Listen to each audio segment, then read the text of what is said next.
Welcome, everyone, to the Insurance Perspectives podcast. This is part 2 of our series on Rhodian Group. On today's show, we have Chris Bryant Good afternoon. and Jim Dahoney. Hello, pleasure to be here. Great to have you. If you missed part 1 in our series on Rhodian Group, please go back and give it a listen to hear more from Chris. For part 2, we turn to a customer of Rhodian Group's to learn how they are used inside a real independent agency. Jim Dahoney is the Executive Vice President, Chief Operations Officer, and Director of Strategic Acquisitions at Marshall+Sterling. In part 1, he observed that Marshall+Sterling is an employee-owned company, and everyone wears many hats. And I can definitely see from your LinkedIn description that you do wear at least, if you have 3 listed, I'm going to say at least 5 in reality. Jim has been with Marshall+Sterling for over 20 years, and in his current role, he focuses on driving strategic acquisitions and bolstering operations with robust IT and CRM systems. His career in insurance started when he took a part-time job in college that eventually led to a full-time CSR position. He believes in giving back to the insurance community, serving on NetView's board of directors from 2018 to 2022, where he invariably met our dear friend Jerry Fox. And Jim almost got me completely when we were pre-recording, and he said that he played in a band with Jerry, and I was like, of course he does. But that's when I learned how to read Jim's sense of humor. Jim has 3 daughters, 2 dogs, and in his free time, he likes to be outdoors in his off-grid tiny home that he built himself in 2020. All of those things would give us ample stuff to discuss for hours and hours. But I want to dive into the conversation and continue our conversation from part 1 about how Marshall+Sterling utilizes Rhodian Group inside their agency. For an audience using this podcast to evaluate if a particular partner will be useful or beneficial to their own agency, it is important to understand the person providing the perspective. Are they like my agency? Do we write the same kind of business? Are we the same size? Do we care about the same things? It's also a chance to explore the insurance professional story, because as we talked about in part 1, stories really matter. Jim, could you tell us about Marshall+Sterling? How long has it been in business? How many people work there? How many offices do you have now? Do you specialize in any particular line of business or particular side of the personal and commercial line split, that type of thing? Yes, so Marshall+Sterling just celebrated in 2024 its 160th anniversary. How we got started is the original owners, Marshall and Sterling, insured the Vanderbilt's wagons from the Vanderbilt estate along the Hudson River. So that's our Yeah. claim to fame on how we started. But we have 560 employee owners. We are a employee stock ownership plan, so every employee owns a piece of Marshall+Sterling.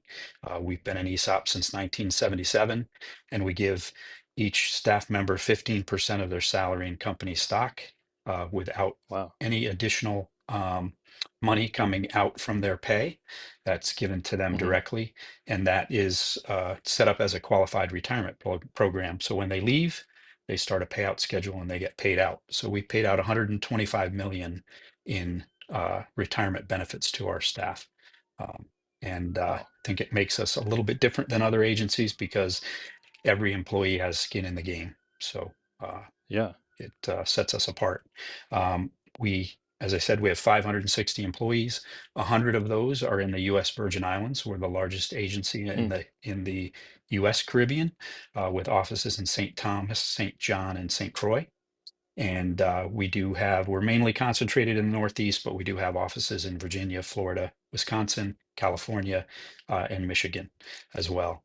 And we do write every type of insurance out there that you can think. We insure governments, municipalities, contractors. We write a lot of niche business and specialty business, including equine insurance nationally. And also, we have our own premium financing company and a wealth Hmm. management division. So not only we do P&C, employee benefits, we do wealth management, and we um, finance premiums for just our insureds through our premium finance company. The 160-year history is amazing. I'm going to admit that I did not know that fact, because I joked last episode that insurance is a 200+ year old business. Had I been on my game, I would have said it's at least 160 years old. Um, that is a massive organization, and I want the audience to hold that in their heads, because I'm going to bring that up again in a second. I can only imagine the complexity in managing all of that and decision making. I want to maybe focus a bit more on yourself as an individual, because one of the questions I love to ask our agency guests is, what gets you excited about insurance? What keeps you engaged in the industry? What gets me excited about insurance, I think you'd have to know a little bit about my background. So as you said, I started as a CSS. I actually started, or a customer service representative. I started rating policies by hand. Never wanted to be in insurance like most of us that get involved in the insurance industry. But my father was an insurance agent for 35 years at my uncle's agency. And I learned a lot at the dinner table and through osmosis about insurance, more than I probably wanted to at the time. Um, and again, started working part-time at that agency, and that kind of grew into a full-time position. And Mm, I held, from policy rating, customer service representative, account executive, sales executive, but I always had a hand in technology on the technology side of the agency, and I had a degree in that as well.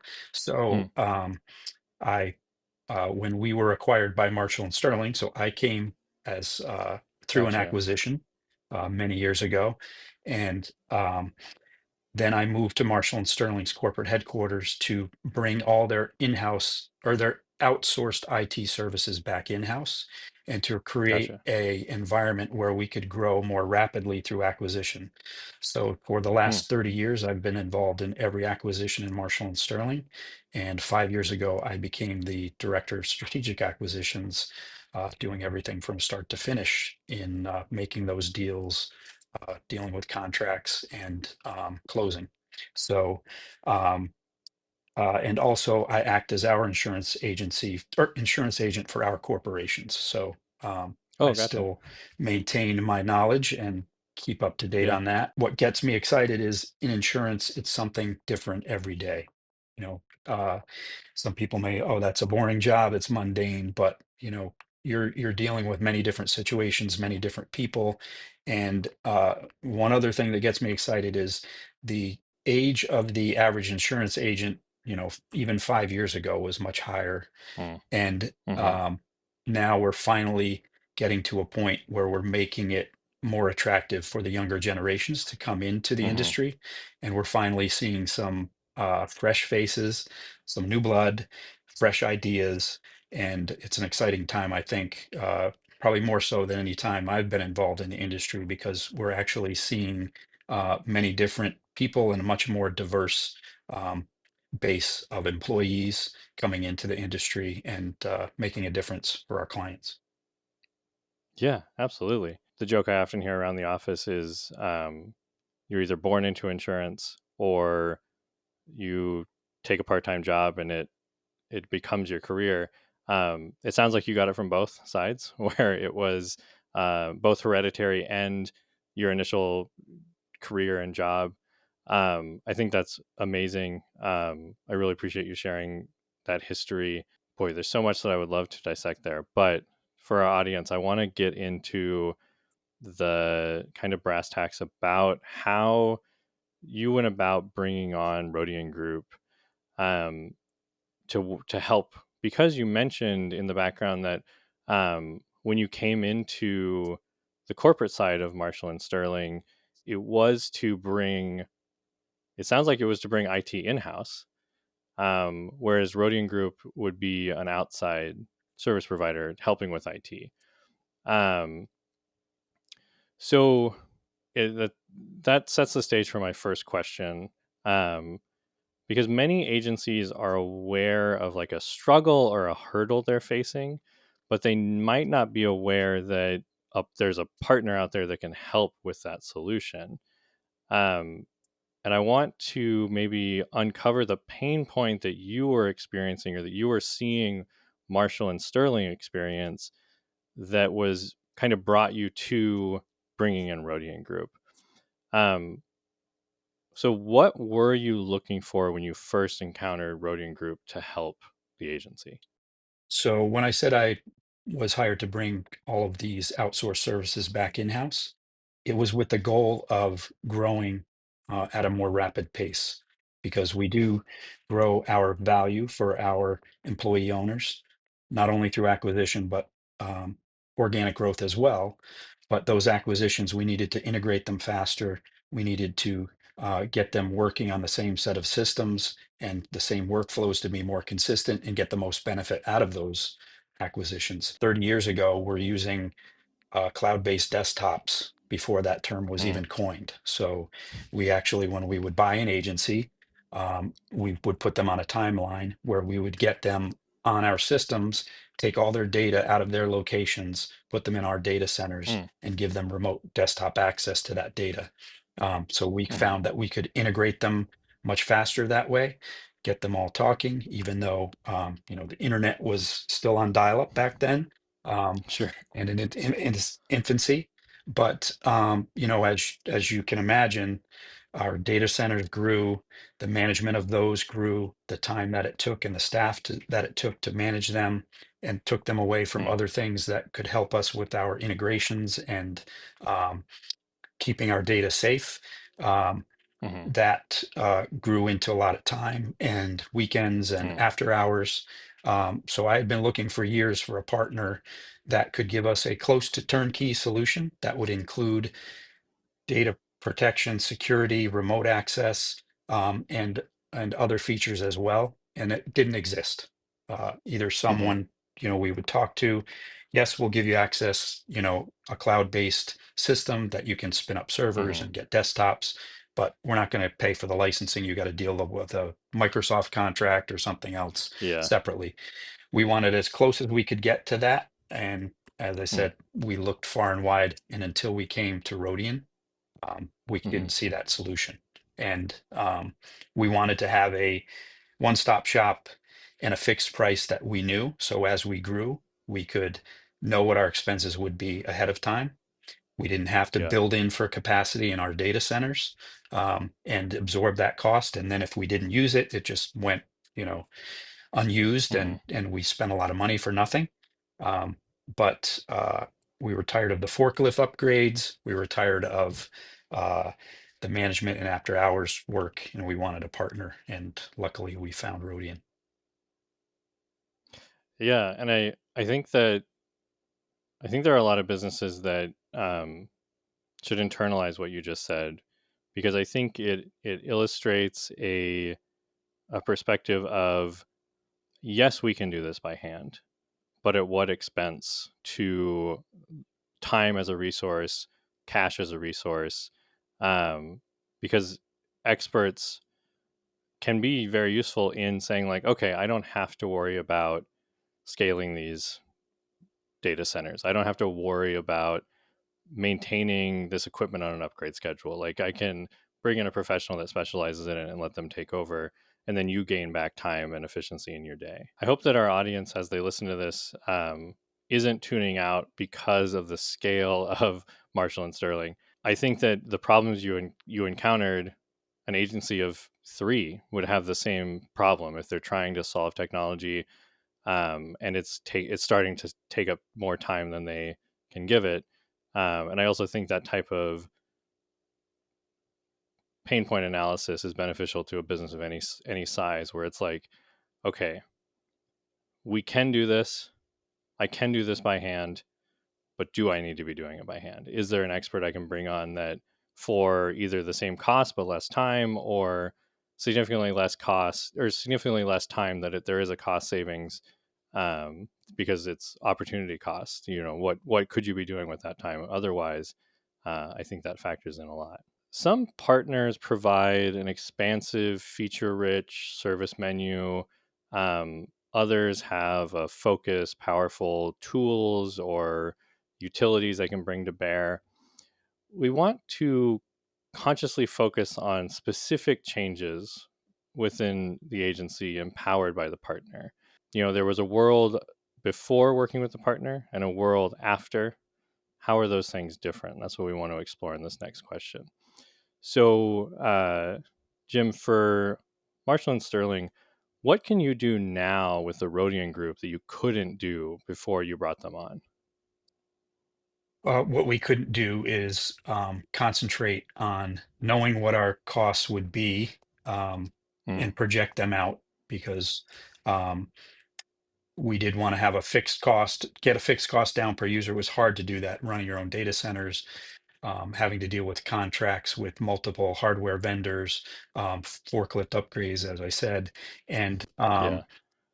doing everything that didn't pertain to insurance. Yes, we were mitigating Hmm. risk, but we're in the business of mitigating risk as insurance Yeah. agents. We wanted to mitigate our risk, but also get more time back in our day, to be able to deal with things that we needed to do that were important, that might not have been a top priority because we were dealing with other things. And we wanted to have that time back, but also, um, with Rhodian, we knew that they would tailor a solution for our needs. And to go back to your statement on, how this relates to maybe smaller agencies, 10, 15 years ago, some larger agency management systems wanted to consider like an agency in a box, where an agent didn't have to think about anything and they could just sign on and all their data was there, their agency management system was there.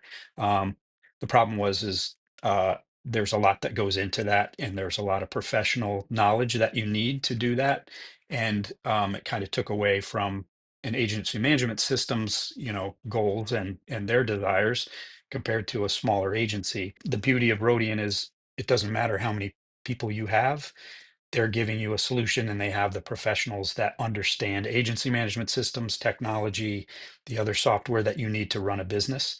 And it's almost like Hmm. having an agency in a box with the experts behind it. So it can equate Mm, to a large agency, it can equate to a smaller agency. You're going to get the same efficiencies.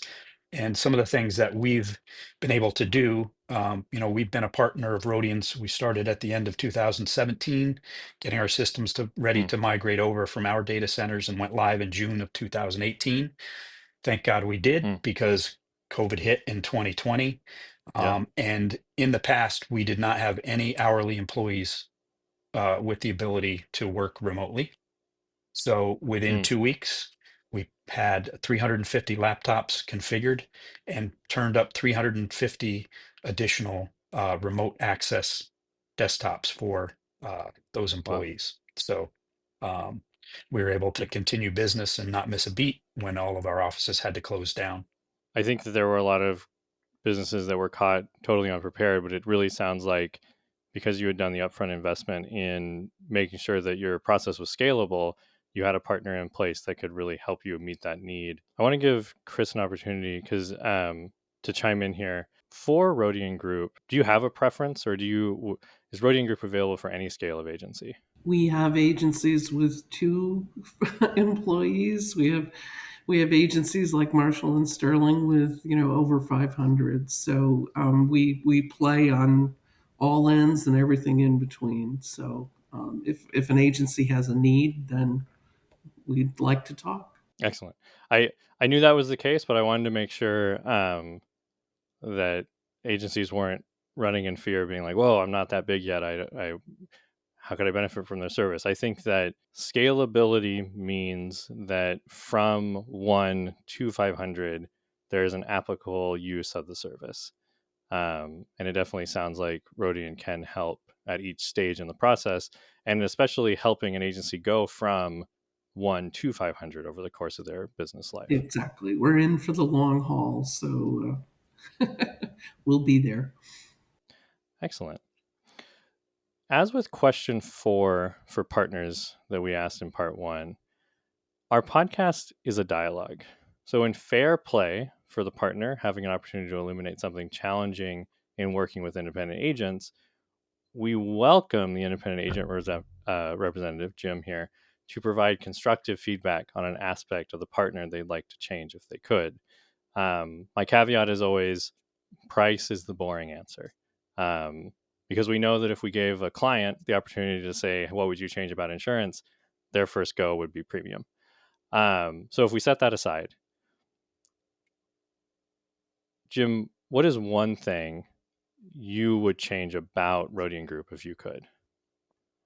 Uh, the one thing I would change probably is not necessarily Rhodian Group. It's actually, I wish we Mm. met them 10 years earlier and they were ready for us at that time, Sure. because the time they've given us back, in all the things I mentioned before and the partnership that we've had with Yeah. them, if we could have had that 10 years prior, we'd probably be 800 employees by now, and much larger Sure. than we are.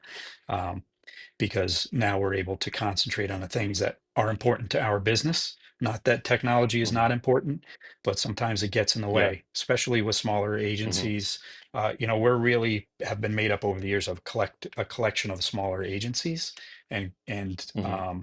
we're still in our communities and local, and but we see the acquisitions that we make. The common theme is, I just want to sell insurance. I want to talk to my clients. Don't want to deal with all the back office stuff, including IT. Can you help me with that? And we help Yeah. them with that, and Rhodium helps us with that. So it's definitely been a great partnership for us, and I just wish we met earlier. Okay, excellent. Time machine, which is not actually an uncommon answer to that question, because I think it is, and part of the mission of this podcast is to help agencies understand their pain point and what can meet those needs sooner. So I appreciate that perspective. What would you say, as just a quick, I apologize for this deviation, but what would you say to an agency that says, I don't think I need this now? Would you tell them just to do it? Or was there a tipping point that in retrospect you would have said like, oh, 10 years ago I should have done it because at that point we recognized this? I would say they should do it. Um, we were looking for Rhodian for 10 years prior to that. So if we had met them and could have made that relationship then, we would have. And you know, as a smaller agency, um, you look at everything you have to do in a day, and then all the things Mm-hmm. you have to deal with as far as data and the protection of that data. And if you write in one state or if you write in many states, dealing with those laws and having someone that can help you navigate that without having Mm-hmm. to think twice. Um, you Mm-hmm. know, that this is usually pushed down in most agents' mind. Yes, I have to do it. It's a necessary evil, but to have to sleep better at night and know that your data is protected and you have someone watching your back, that's worth a lot of money. And it's going to save you a lot of headaches. Again, agencies are in the business of mitigating risk, but a lot don't start with their own risk, and they do take some chances. It's nice to have a partner behind you that can help you with that. Absolutely. And I feel like you've answered this over the course of our entire conversation, but to put a button on the interview here, um, and kind of the upswing on the paired with that last question, inclusive of features, workflows, and other tangible benefits, how would you describe the value that Rhodian brings to your agency? I probably shouldn't go into the monetary value because Chris may Sure. want to renegotiate our contract. But for a large Absolutely. agency, we've saved a lot of money because of Mhm. the changes in technology and the equipment that's needed to run an agency that has a large amount of data and ingests a large amount of data on an annual basis. Mhm. But for us, it's not only the partnership and what service they bring, but it's the people. I mean, we Mhm. have friends at Rhodian that we've developed over the years. We know we can call them. We know that they share the same pain we do because they're in the business of risk mitigation as well and keeping their clients' data safe and secure and available 24 hours a day. I mean, let's face it, insurance was a 9 to 5 job. It no longer Mhm. is. We deal with clients Mhm. all across the country. They want service immediately. We also deal with outsourcing partners that may work different hours than we work, and our data needs to be available, accessible, and safe 24 hours a day. And I'm happier that I can sleep much more soundly knowing that we have Rhodian in our corner. Fantastic. And I think that's where we will land our series here on Rhodian Group. Jim, I can't thank you enough for giving us your time over the last 2 weeks to participate in this conversation. I really appreciate the perspective you gave us here on the podcast today. Chris, thank you so much for joining us as well. And again, I'd like to encourage everyone to go back to part 1 to hear more from Chris about the Rhodian Group. Thank you to our listeners for tuning in to today's podcast. For the best way to contact today's guests, click the episode description or episode notes if you're on Apple Podcasts. We appreciate you listening and hope you join us next time on the Insurance Perspectives podcast. Jim, Chris, thank you both so much. Thank you. Say hi to Jerry for me. Thanks, Dana. Will do. Thank you for watching today's episode. Click the video description below to learn more about our guests and to view the latest podcast episode as well as other content from HawkSoft. We appreciate you watching and hope you join us next time on the Insurance Perspectives podcast. Thank you.